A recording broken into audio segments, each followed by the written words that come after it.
ये ऑर्थोपेडिक जो डॉक्टर्स होते हैं ना हड्डी के, उन लोगों ने एक बार एक ऐसा सर्वे किया था।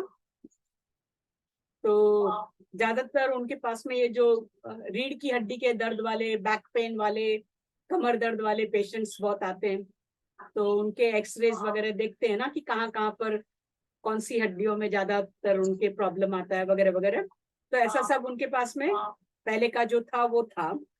फिर उनको लगा कि ये जो मजदूर लोग जो हैं वो सर के ऊपर इतना बोझ रख के कैसे वो चढ़ चढ़ के जाते हैं। ये मशीनें वगैरह तो आज आई है, फिर भी अभी भी पुराने ढंग से कई जगह पे कंस्ट्रक्शन वर्क होता है ना। तो इतना वो बोझ सर के ऊपर रखते हैं और वो इतना पतले पतले डंडे के ऊपर से भी चढ़ के जाते हैं। तो इनकी रीढ़ की हड्डी का क्या हाल होएगा। तो उन्होंने उन सबके एक्सरे निकाले। तो करीब करीब सभी लोगों को कम से कम 4 या 5 हड्डियों के बीच में उनका सब ऐसे घिसा हुआ था। जो कि थोड़ा भी घिसा हुआ होता है तो दूसरे लोग जो है वो पेशेंट बन जाते हैं, बेड रिडन हो जाते हैं, उनको पूरा बेड रेस्ट लेना होता है।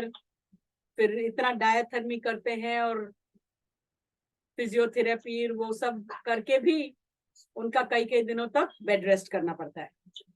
और ये लोग हैं कि इनका 5-5 जगह पे वैसा हाल है हड्डियों का। लेकिन उनसे जब बात करो तो वो उनको कोई दर्द वर्द नहीं हो रहा है। हाँ कि कभी शाम को थक जाते हैं तो होता है, तो थोड़ा आराम कर लेते हैं, लेकिन रोज सुबह तो वापस काम पे जाना ही होता है। और वो कैसा बैलेंस बना के ऐसा चल लेते हैं।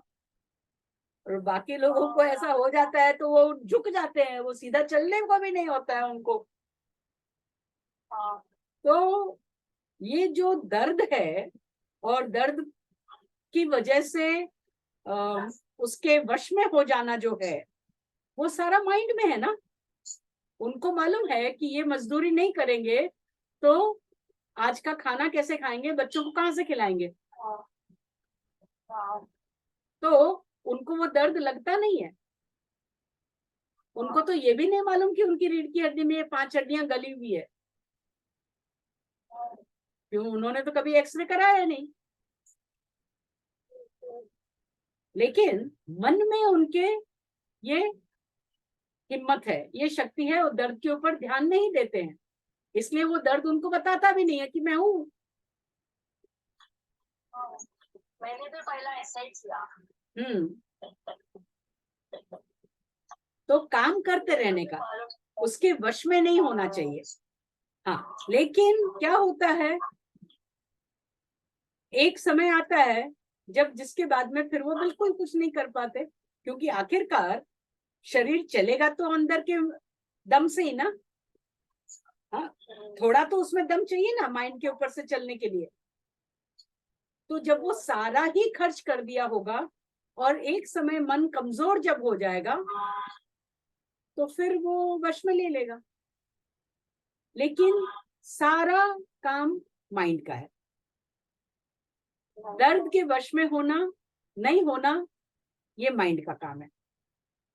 वो अच्छे से रेस्ट करते हैं, उनको अच्छी खासी नींद आती है, थक जाते हैं, मोटा खाना खाया और आराम से सोते हैं, है कि नहीं। बराबर। हाँ, तो खुश रहने का, और ठीक है ये दर्द है ऊपर वाले ने दिया है, कोई कर्म काटने के लिए दिया है, वो अपना काम करे। मैं उसको क्यों पकड़ कर बैठूं, वो शरीर में है, मैं खाली शरीर तो नहीं हूं ना, है कि नहीं। तो फिर क्यों उसके वश में होना है। दर्द के वश में कभी नहीं होने का। एट द सेम टाइम उसको जो अटेंड करने की जरूरत है वो करने का। थोड़ा उसको जो आराम करने की जरूरत है, थोड़ा उसको एक्सरसाइज करने की जो जरूरत है वो करने का। लेकिन उसके वश में हो जाना ये तो उसको बहुत ज्यादा इंपॉर्टेंस देना हो गया। और बाकी का सारा जीवन उस दर्द के हवाले करना हो गया। ऐसा क्यों करने का? जीवन हमारे को दर्द के लिए थोड़ी ना मिला है, उससे हम बहुत कुछ अच्छा कर सकते हैं ना, तो वो करने का नहीं छोड़ने का, कुछ ना कुछ हमारे को तैयारी रखने का और वो करने का। तूने जो बीच में अच्छा तय किया था कि अच्छा मैं अब ये काम ढूंढूंगी जाऊंगी, फिर तूने अपना मन बदल लिया, फिर तूने अपने आप को दर्द के हवाले कर दिया। हिम्मत करेगी तो ये दर्द तेरे आड़े नहीं आएगा। जब तक तूने इसको इम्पोर्टेंट बना रखा है, ये तेरे ऊपर हावी रहेगा, और चाहेगी तो इसको हरा के तू आगे निकल सकती है, तेरे वश में।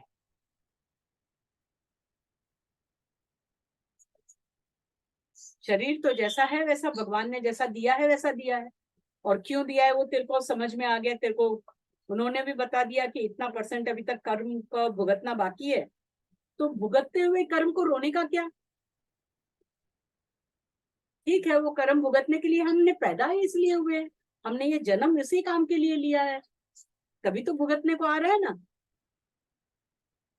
अच्छा है ना, खत्म हो जाएगा, लेकिन नए कर्म गलत वाले तो नहीं बनाने हैं ना। उसके वश में हो जाएंगे तो हम वापस और नए कर्म बना लेंगे, तो वो हमको नहीं करना। करेक्ट? तो हिम्मत रख और सच में कोई काम ढूंढ ले, और कुछ तो करना शुरू कर। कोई तो सेवा दूसरों की जब तक हम नहीं करेंगे ना, हमारा दर्द कम नहीं होगा। बराबर है।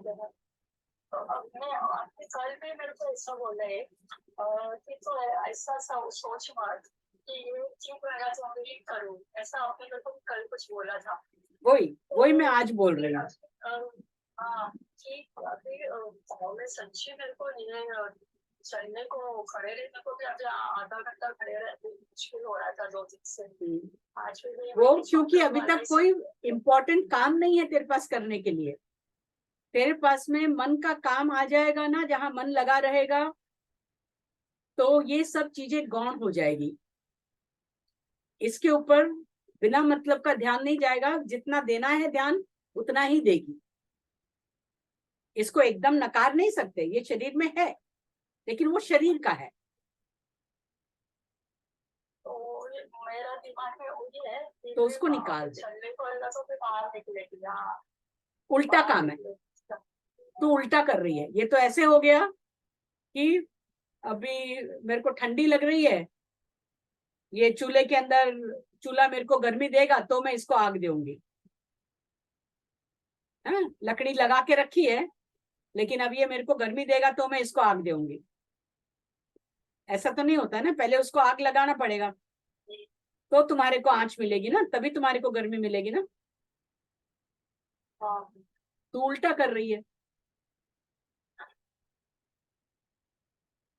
पहला मेरे को काम बिल्कुल, तो उसकी मोटिवेशन से तो वो मोटिवेशन आएगा ना,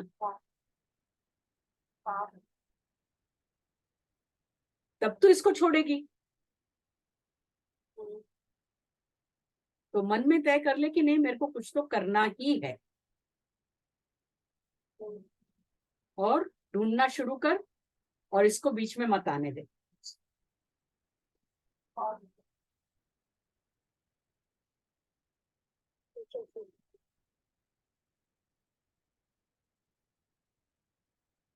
ठीक है? रास्ता निकालना ही है तेरे को, और कुछ तो काम करना शुरू करना ही है, बाहर निकलना शुरू करना ही है। क्योंकि जब तक कुछ काम हाथ में सॉलिड नहीं होगा, तब तक तू इसी को पकड़े रहेगी। समझ रही है? इसको छोड़ना है तो तुझे तेरे हाथ में दूसरा कुछ चाहिए। करेक्ट? चलो देखते हैं कल तू क्या करती है।